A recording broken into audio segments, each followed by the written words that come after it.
नहीं नहीं, हम नहीं जाएंगे सर आपके साथ। पहले इनके वकील को यहाँ बुलाओ। ये ताला मारे हैं। ज्यादा चिल्लाइए मत। हम चिल्ला नहीं रहे। ज्यादा क्रिएट करोगी ना तो बुखार छुड़ा देंगे। सर कोई बुखार नहीं छुड़ा सकता। भीड़ लगा के तमाशा तुम मना रही हो। भीड़ ये लगा रहा है उसको बुलाइए।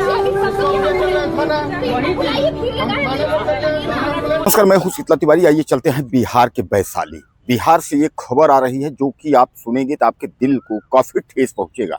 जहां भी ज्योति मौर्य जैसे हालात हो गए हैं, यानी जो है पत्नी पति को छोड़ दी और वह प्रेमी के साथ रहने को तैयार हो गई। तैयार ही नहीं हो गई, वह पूरी तरीके से जहां तक कह दिया कि मैं तो तुमको अपना पति मानती ही नहीं। अब सीधे सीधे आप समझ लीजिए कि यानी कुल मिलाकर के जो है पत्नी जो है वह पति के हाथों से निकल गई। पत्नी का नाम है गुंजन कुमारी और पति जो है वो अमन कुमार। दरअसल अमन कुमार जो है वह चाहते थे कि उनका सपना था कि उनकी पत्नी जो है वह शिक्षिका बने, क्योंकि जब शादी हुई थी तो घर के हालात जो है वह ठीक नहीं थे। इसलिए अमन कुमार ने यह तय किया कि मैं अपनी पत्नी को जो है वह एक टीचर बनाऊंगा। बीपीएससी की हालांकि उसने परीक्षा दी, उसके बाद जो है उसका परीक्षा में वह सफल हुई और उसका सपना जो है, जो पति पत्नी दोनों यानी अमन और गुंजन का सपना था, वो साकार हो गया। लेकिन सपना साकार होते होते ही जो है पत्नी हाथ से निकल गई। यानी कुल मिलाकर के आप यह समझिएगा कि दरअसल कक्षा 12वीं तक पढ़ाई में दोनों थे, यानी पत्नी भी 12वीं थी और पति अमन भी 12वीं थे। लेकिन पति और पत्नी की इच्छा ये थी कि मेरी पत्नी काश अगर टीचर बन जाती। उन्होंने पत्नी से कहा तुम मेहनत करो, जो कुछ भी है मैं करूंगा। तो उन्होंने अपनी पैतृक संपत्ति यानी जो जमीन थी वह जमीन को बेच करके और उसके बाद उस पैसे को खर्च करके उसके बाद उन्होंने पत्नी को पढ़ाया। पत्नी ने जो है बीए किया, बीए के बाद बीएड किया और बीएड के बाद बीपीएससी की परीक्षा की, उसमें जो है वह सफल हुई। सफल होने के बाद जो है उसकी नौकरी जो है टीचर में यानी जो है अध्यापक में नौकरी तो मिल गई। लेकिन नौकरी मिलने के बाद बताया जाता है कि ट्रेनिंग के दौरान जो है प्रेम प्रकाश जायसवाल नाम के प्रेमी से उसका अफेयर हो गया, यानी प्यार हो गया। हालांकि यह प्यार पहले दोस्ती हुई और दोस्ती के बाद जो है यह प्यार हो गया और पति को तब तक नहीं पता चला जब पति अभी अचानक 2026 जो है 23 मई के यानी 13 मई के आसपास जब वह एक रेंट पर कमरा लिया और उसने जो है पत्नी को आपत्तिजनक हाल में जो है पकड़ा। यानी अपनी पत्नी और प्रेमी को, गुंजन कुमारी और प्रेम प्रकाश को जब आपत्तिजनक हाल में उसने जो है पकड़ा तो उसके बाद तू मैं शुरू हो गया। मकान मालिक समेत पूरा मोहल्ला जो है वह इकट्ठा हो गया। उसके बाद जो है वहां पुलिस भी आ गई। पुलिस आ गई, इस पर जो है पत्नी जो है वह अपने पति को लताड़ लगाने लगी, मैं तुझको पत्नी मानते हुए नहीं, हम तुम्हारे साथ हमको रहना ही नहीं।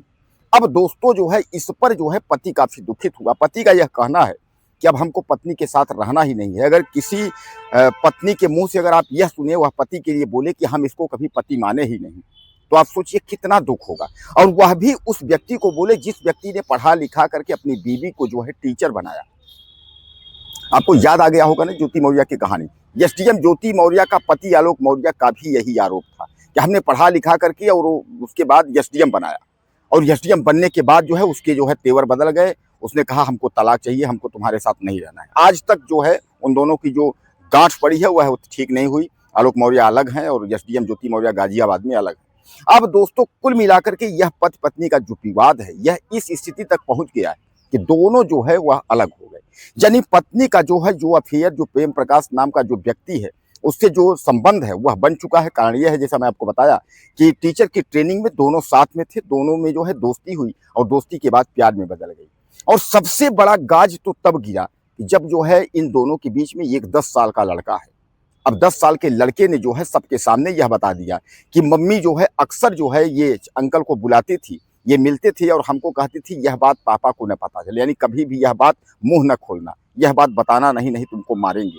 यानी जब उस 10 साल के लड़के ने पूरा राज खोल दिया और वह 10 साल ऐसी उम्र कि जिस उम्र में जो है किताबों का ज्ञान का भंडार उस बच्चे को सिखाना चाहिए, किताबी ज्ञान देना चाहिए, ऐसे जो है उम्र में उसको यह बताया जा रहा है कि जो है पापा को पता न चले, अंकल आते ही इस तरीके तमाम इस रिश्ते के बारे में छुपाने, यानी इस तरीके यानी रिश्तों का बोझ लेकर के वह 10 साल का लड़का जो है वह भी टूट चुका। उसने भी साफ तौर पे कहा कि मुझे माँ के साथ नहीं रहना है, क्योंकि माँ जब पापा नहीं रहते हैं तो माँ आते जो है अंकल के साथ जो है वह रंगरेलियाँ मनाती है। उसके बाद जो है तमाम जो है, क्योंकि बच्चे को भी यह खतरा लगा कि अगर हम माँ के साथ जाते हैं तो आप समझ लीजिए कि सीधे भी मेरी भी हत्या हो सकती है। इस पर कुल मिलाकर के आप यह मान के चलिए कि वह जो भी व्यक्ति था वह व्यक्ति हालांकि तैयार भी नहीं हुआ, सामान्य बात है। और ऐसे में जो है क्राइम भी हो सकता है। क्राइम इसलिए हो सकता है कि अगर पति पत्नी के बीच में अगर इस समय अगर यह बच्चा वहां पहुंचता है तो जरूर हत्या हो सकती है। और इसका जिम्मेदार कौन होगा? कारण ये है कि उस बच्चे को जो है अब देखने वाला जो है कोई नहीं बचा। इसलिए साफ तौर पे जो है आप समझ लीजिए वह बच्चे ने साफ कहा कि मुझे माँ के साथ रहना ही नहीं है। अब दोस्तों सबसे बड़ा सवाल ये है कि आखिर रिश्तों को हो क्या रहा है? अब यह जो टीचर माँ है यह अपने बच्चे और पति को छोड़ करके और प्रेमी के साथ जो है यह रहने को मुंह मोड़ ली, यानी तैयार हो गई है। तो कुल मिलाकर के आप समझ लीजिए कि अब जो है उस बच्चे ने सारा राज जो है खोल दिया। अब जो है पिता पुत्र एक साथ हो गए हैं और जो उसकी पत्नी जो गुंजन कुमारी जो टीचर हैं वह गुंजन कुमारी जो है प्रेमी प्रेम प्रकाश से उनका अफेयर है। अब प्रेमी प्रेम प्रकाश के साथ रहेंगे। अब कुल मिलाकर के अगर ऐसी स्थिति में अगर पति या कुछ अगर कोई ज्यादा खींचातानी हो या जबरन किसी तरीके से कोशिश की जाए तो आप समझ लीजिए अपराध बन सकता है। तमाम आपने देखा है ना कि अगर किसी से किसी का अफेयर हो गया, अगर वह प्रेमी है तो फिर वह क्राइम यानी अपराध मतलब किसी की हत्या हो सकती है। तो सीधे सीधे तौर पे ये है कि इन दोनों जो है यानी अमन और उसका बच्चा इन दोनों एक तरफ हो गए और इन लोगों ने कहा कि हमको इस पत्नी के साथ जो है रहना ही नहीं है। लेकिन दुख तब हुआ, उसको तकलीफ तब हुआ जब उसने यह कहा कि हमने जो भी संपत्ति पैतृक थी उसको बेच करके और उसके बाद टीचर बनाया। दोस्तों सबसे बड़ा सवाल ये है कि आखिर इस तरीके से जब होगा तो कोई अपने बीवी को क्यों पढ़ाएगा? अगर इसी तरह जो है अगर उदाहरण अगर आते रहेंगे तो लोग यही समझेंगे कि टीचर बनने के बाद या कोई नौकरी पाने के बाद बीवी जो है वह छोड़ देगी, बीवी बोलेगी भैया हमको तुम्हारे साथ रहना नहीं है। तो कहने का तात्पर्य यह है कि इस तरीकों को जो है इस तरीके रिश्ते नहीं चलते हैं, इस तरीके से नहीं होना चाहिए। यह काफ़ी जो है निंदनीय है। बहरहाल इस पर आपका क्या राय है आप मुझे ज़रूर लिखिएगा।